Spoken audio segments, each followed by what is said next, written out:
अस्सलामुअलैकुम दोस्तों, drama serial दौलत जे ईंदड़ एपिसोड में छा थींदो तव्हांखे सॼी कहाणी ऐं अपडेट इन नंढड़ी ऐं छोटड़ी वीडियो में ॾींदासीं।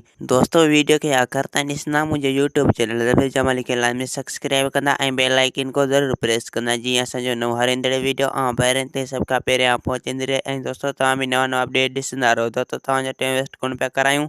हलो था पंहिंजे कहाणी ऐं अपडेट जी तरफ़। दोस्तों, हाणे तव्हां ॾिसंदो त रेज़न ऐं काकर वारा हाणे जुमे खे ॻोल्हींदा रहंदा, बहरहाल हाल फ़िलहाल जुमो हिननि खे कॾहिं बि न मिलंदो।